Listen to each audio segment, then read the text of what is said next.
What's going on, everybody? My name is Austin. Welcome to the channel, and today we're going to be ranking the top 10 comic books that came out in the year 2025. Now, to be clear, these are my favorite top 10 comics that came out. It's an entirely subjective list, and I have to say, this was very difficult to make. There was so much good stuff that came out this year, and trying to narrow it down to just 10 books is very difficult. And I will also clarify before we get into the ranking that it doesn't matter when the series started. If it had issues come out in 2025, I'm still going to consider it and it will be eligible. Now, because I had such a hard time narrowing these down, I have plenty of honorable mentions. First honorable mention is Nightwing by Dan Watters. He is a great Nightwing writer, and I love this book to death. I just don't know if I could put it in my top 10. It's a great book, and if you want to read Nightwing, I definitely recommend this. The next honorable mention is Absolute Superman by Jason Aaron. I love Absolute Superman. It's probably a top 3 Absolute title for me, but it really benefits from a really strong start, and I don't think that the quality has held up as well as some of the other titles. Next up, we have Rook Exodus as an honorable mention. I absolutely adore this book. It probably would be in my top 10 if this was last year, but there's only been 3 issues of this that have come out this year, so I can't justify putting it in my top 10. Another honorable mention, also from Ghost Machine, is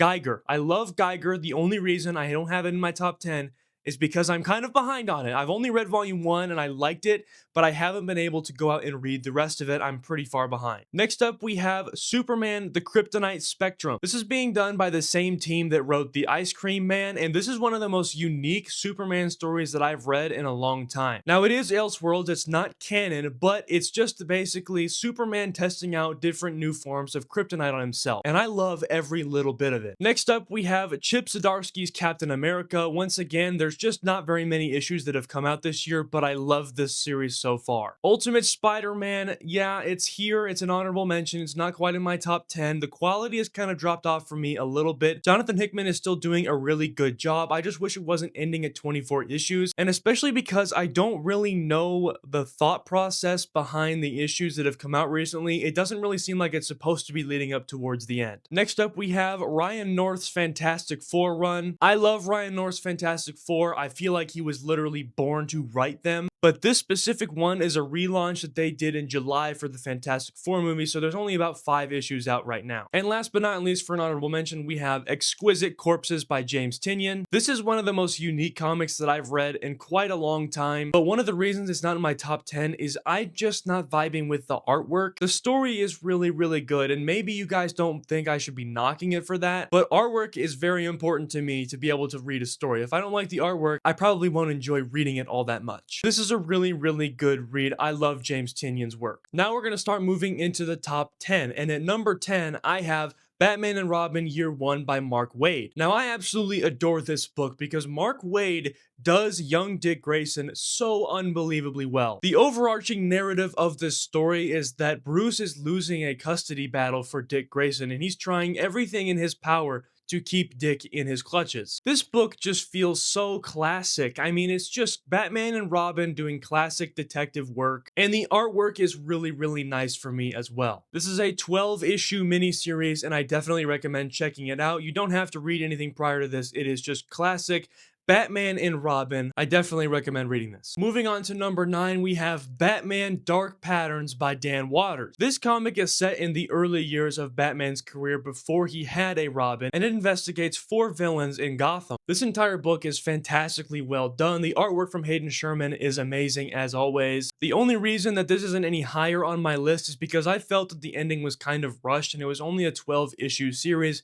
I think it probably could have benefited from a little bit of a longer runtime. Moving into the number 8 spot on my list, we have Bug Wars by Jason Aaron. This book is awesome. I mean, it really is just awesome. And I would also like to clarify, this is a mature book. There's a lot of violent stuff that happens in this series. There's a lot of cuss words in this series. So if you can handle that, this is a book for you. And the book follows the main character in Slade as he's drugged into his backyard into a Bug War. And what I love most about this book is the world building. When he's down there in that backyard, it's an entire civilization. Different species of bugs have their own groups, they have their own areas. The whole series is just spectacle. I mean, it's awesome. It's only 6 issues long, so if you need something to binge, this is for you. This is one of my favorite books of the year for a reason, and I love the return to form from Jason Aaron. I didn't care for his Avengers run one bit, but it's nice to see that he has really hit the nail on the head with this book. His Teenage Mutant Ninja Turtles run was awesome, and he's running Absolute Superman as well. Moving on to number 7, we have New Gods by Ram V. Now, I have to admit, I wasn't a very huge fan of the New Gods. I always loved Jack Kirby's New Gods, but since then, I haven't really been reading a lot about them, and so I decided to pick this up, and man, it did not disappoint me. This book follows the story of a young boy named Kamal, as he is basically turned into a new god. He is essentially the birth of a new god, and the story follows the forces of good and evil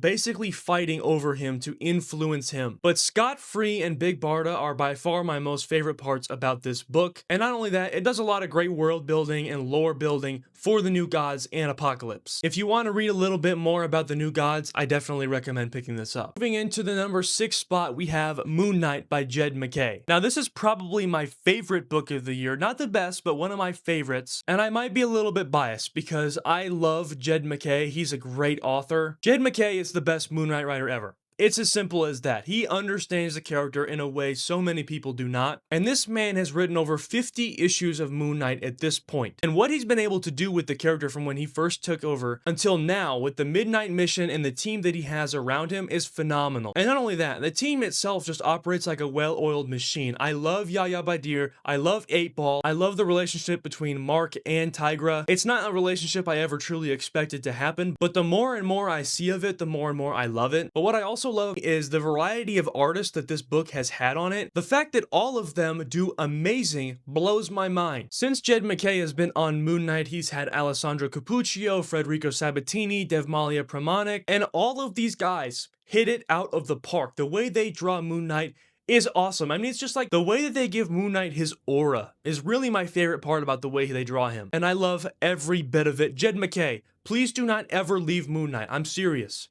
I'm serious. Now we're moving into the top 5, and at the number 5 spot, we have Ultimates by Dennis Camp. This series has been phenomenal since it came out. I love all the different versions of the characters that Dennis has given us, but most importantly, I love the reinvention of Tony Stark. Tony is probably my favorite character from the Ultimates run. I get that's probably the point because he's like the main character, but still. But what Dennis Camp does with his ability to include social commentary in his books is phenomenal. There might not be anybody in comics that's better at that than him. He is able to weave his social commentary, political commentary, however you want to put it, but once you realize what he's actually talking about, once you realize the themes and messages that he's actually portraying, it's awesome. Unfortunately though, this book, along with Ultimate Spider-Man and the Ultimate Universe as a whole, are coming to an end, and I could not be more sad about this because I love the Ultimates. At number 4, we have Absolute Batman. You knew it was going to be in the top 5. It's the most popular book in the world for a reason. Scott Snyder is killing it with this book. The most recent couple of issues in the Bane arc literally blew my mind. And in my personal opinion, Absolute Batman number 14 was the best of the series so far. I can't wait to see Absolute Joker and what he actually looks like. In my opinion, this book continues to live up to the hype month after month. It's just banger after banger after banger. And in my opinion, it is the second best Absolute title. So there's a little spoiler for you. There is one more ahead of this. And here it is. At the number 3 spot, we have Absolute Martian Manhunter by Dennis Camp. Like I said earlier, Dennis Camp is unmatched in his ability to include social commentary into his books, and this story is no different. Completely changing the Martian Manhunter into basically like a parasite that infects John and allows him to see people's emotions is genius. It's just peak storytelling. That's what this book is. It's peak storytelling. But not only that, John's relationship with his wife and his son is just heartbreaking, and I love the way that it's depicted. And I have to say, I was so happy to see that DC gave him 6 more issues on this book, because initially this was only supposed to be 6 issues, and I was literally on my hands and knees begging for more of Absolute Martian Manhunter. Thank goodness that we got it. And I have to give a shout out to Javier Rodriguez because the artwork in this book is phenomenal. It's mind-blowing, it makes you think, it messes with your head, and I love it. Now moving on to the number 2 spot, and I know you guys are gonna call me a fake fan for this because I don't actually have any physical copies of it. The Moon is Following Us by Daniel Warren Johnson. I have tried and looked for back issues for this series, and I cannot find any anywhere. I have been a huge fan of Daniel Warren Johnson's for quite a long time. I love Duo Powerbomb, I love Extremity, I love Murder Falcon, and this story was no different. The way he's able to write stories that really pull on your heartstrings is amazing. But not only that, the premise of the comic itself is really unique in my opinion. A little girl who falls asleep and is stuck in her dreams, so her parents go into her dreams to get her back out. It's just awesome. The plot twist with one of the main characters also pissed me off a lot. But at the same time, that character is written so well that you almost have to feel bad for him. You feel empathetic for him, even though he did something that you didn't like. I won't spoil it for you. If you want to know what I'm talking about, you'll have to go read it for yourself. It's only 10 issues long, and I guarantee you, you will not regret it. And at my number 1 spot, drum roll please, Assorted Crisis Events by Dennis Camp. Yes, I have 3 Dennis Camp books in my top 10. You can call me a meat writer, I don't care. This is one of the best comic books of all time. You can argue with me on that, it really is. This is volume 1. This only includes the first 5 issues. 2 issues have come out since then, and issue number 7 is one of the best single issues that I've read all year. Assorted Crisis Events is an anthology series, and it follows different people experiencing what's called atypical temporal phenomena. And basically, it's just like time is broken. You could look down the street and see dinosaurs walking down the road. You could see kings and knights walking into Apple stores. But not only that, sometimes time travels through people. People can age 60 years in 6 months. They could wake up the next day and be an entirely different age. The premise of the comic itself is really awesome, but once again, with Dennis Camp, the way he's able to weave his social and political commentary into this book is amazing. The messaging is the best part of this book, and it's not even close. There's a couple issues in here that are real tearjerkers. Like, I was feeling emotional and choked up by the time I finished reading issue number 7. And that is why this is number 1 on my list. I absolutely adore this book. I don't know how long Dennis Camp continues to keep writing this book. I hope it's for as long as possible, because the possibilities with this are endless. I mean, you could continuously write different types of temporal events in every which way you want to, and I don't think it would ever get boring. But yeah, this is my number 1 book of the year. It is truly amazing. Anyways, guys, these are my top 10, or I guess 20 if you include honorable mention, books of the year. This was incredibly difficult to make. There were a lot of books that I wanted to put in the top 10, but I just couldn't justify it. And let me be clear, all of these books are great, and I cannot recommend them enough. I think all of them are really good. But with that being said, let me know what you guys think about my list and what were your favorite books of the year. Let me know in the comments, and I will see you guys in the next video.